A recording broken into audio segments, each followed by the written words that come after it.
Hello everyone, it's the Message Man, and today is my 18th birthday. It's difficult for me to believe that I've already come this far. It certainly wasn't easy to get here. It may have even been harder for you. Many people in my generation who are entering young adulthood haven't been given enough guidance on how to properly navigate this transition.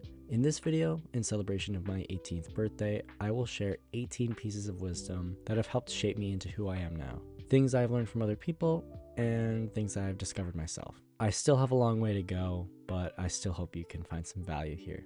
It's important to prioritize your core principles and values over individual opinions or perspectives. When we allow our views to overshadow our values, we risk acting in ways that contradict our deeper moral compass. It's important to let values shape how we express and evolve our views, ensuring our actions align with the kind of person we aspire to be. Being in the present moment is extremely important, but there are some moments where looking at the past and the future will actually help you more, but not dwelling on them. The perfect analogy for this is looking both ways before you cross the street. Before crossing the street, which is making a decision, taking action, coming to a conclusion, you have to look both ways, which is the past and future, both sides of the story, to make sure that it's safe to cross, which is a good or bad decision, strong or weak conclusion, without hesitating too much, which is overthinking about the past or stressing about the future. When we slow it down, when we take a few moments to breathe and think, we can do what is best for us and the people around us and build a better future for ourselves. Strictly labeling yourself and others can be dangerous. Labels often come with predefined expectations and pressure individuals to conform, leaving you feeling static and divided. Being a free agent allows you to stay true to your authentic self and allow room for growth and change, without feeling compelled to align with every aspect of a particular label or identity. Associating with more than one group of people is normal. I'm friends with a lot of different kinds of people, and I'm in both theater and dance. When you free yourself from labels, you can find ways to connect with almost anyone, because we're all a lot more similar than you think. Connecting to the last point with labels, your job does not define who you are. No matter what you were put on this earth to do, that does not fit you in this tight metaphorical box where you have to be the same as everyone else in that group. Same can be said for your background. You don't have to be the same as everyone else in your family and whatnot. You should still maintain good core values and act rightfully, but find a way to be unique. You aren't meant to be anyone else but yourself. You're 1 in 8 billion after all. As long as you focus on good character and acts for the common good, then you are already ahead of most people.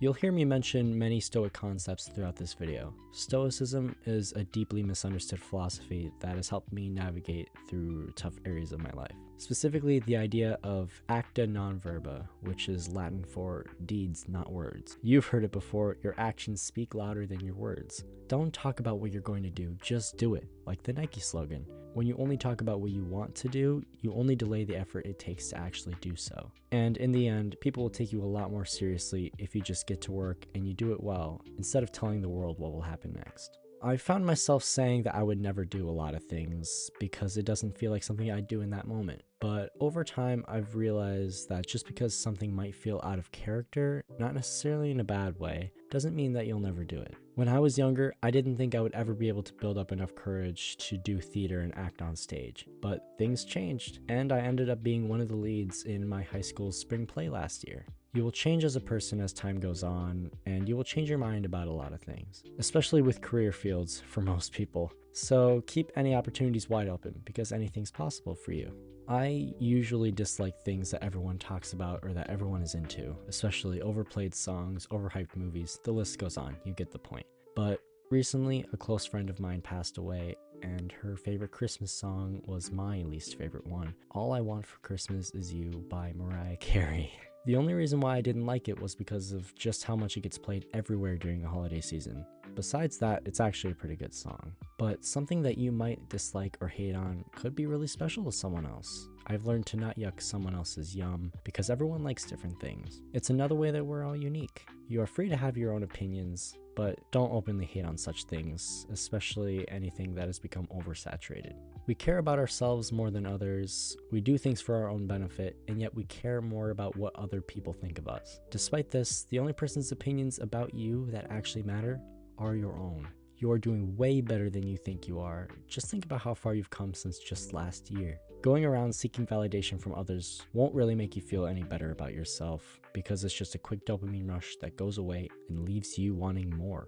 We all look back and cringe at who we used to be and how we used to act, which is a good thing because it means you're better than you used to be. If you are proud of yourself, then all the rest is just a bonus. It's so easy to get wrapped up in what other people are saying and doing and what they think about what we're saying and doing. But in reality, most people are not thinking about you that much. That might sound mean at first, but the fact of the matter is that people aren't judging you like you think they are. Your mind runs wild thinking up the worst case scenario for what might happen if you do what you're about to do, worrying about how it'll affect your reputation. I am here to tell you to go and do that thing anyway. As long as it's not something morally wrong or harmful, obviously, but if it brings you closer to what you want out of your life, what others say should not matter, because they're all too worried about the same thing themselves. I've been there and back 1,000 times. Trust me.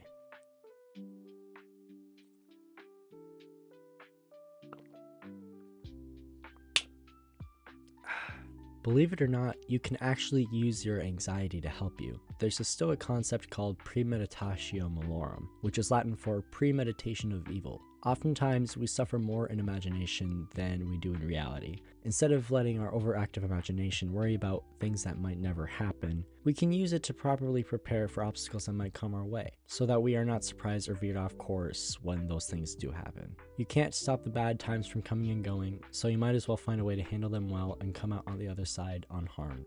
One of the most important ideas expressed in Marcus Aurelius's Meditations is that the obstacle is the way. It's this reminder that challenges are an inevitable part of life, and we can decide whether they'll get in our way or help us achieve our goals. Not everything will go to plan, that's something I've had to learn the hard way, but humans have this incredible ability to adapt and adjust to new situations, and we can make the most out of whatever we may be going through. We just have to start looking for ways to turn something bad that happened to us into something that will eventually benefit us in the long run. It's all a matter of perspective.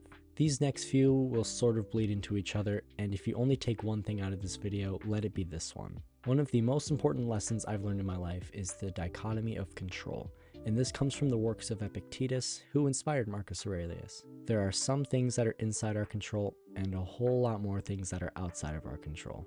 This may be common sense, but most people get so worked up about stuff that they have no power over. Mean comments, unnecessary drama, world events, bad weather, they don't have to have an effect on you. You can choose to let that all go and focus on what you do control, which is how you respond to such things. And you should do so with your core values, not your opinions. Life will be so much easier once you do this every day.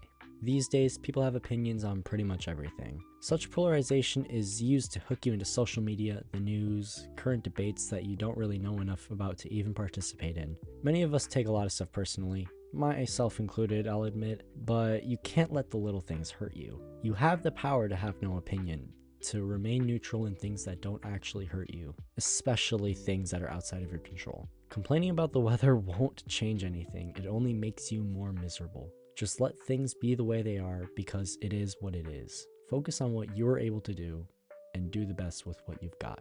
The motto I live by is tolerant with others, strict with yourself. People suck. We all know this. There will always be terrible people in this world. But just because they're awful, that doesn't mean we should act awful in return. The best revenge is to act better than the person who wronged you.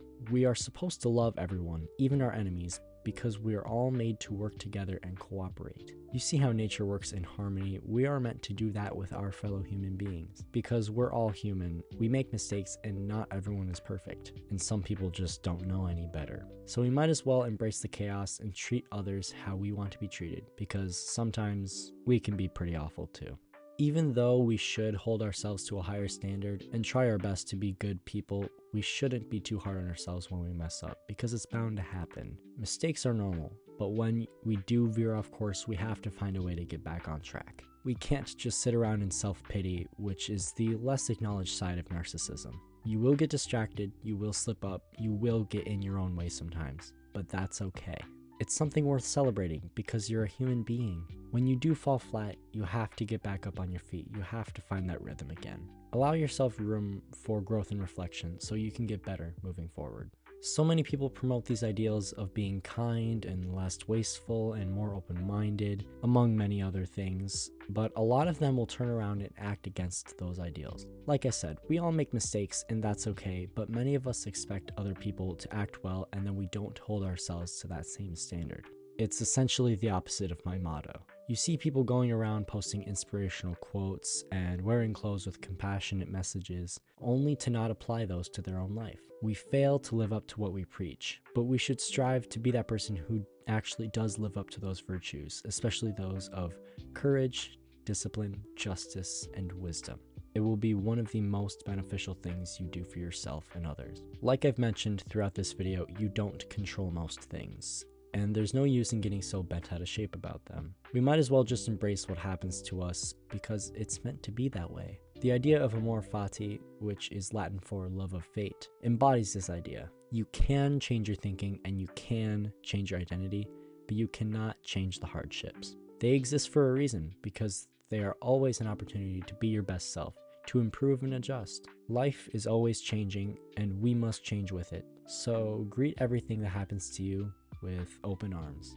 You might think that you're invincible. You might think that you can recklessly take risks or do the opposite and delay what you should be doing. We think tomorrow is guaranteed, but such promises are easily broken.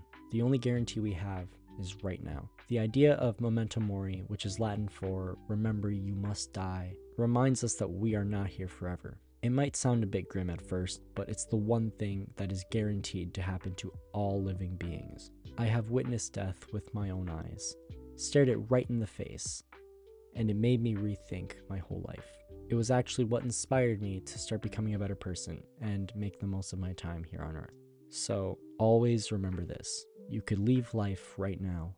Let that determine what you do and say and think. Thank you for watching. I really hope this video helps you gain new perspectives and find personal insights.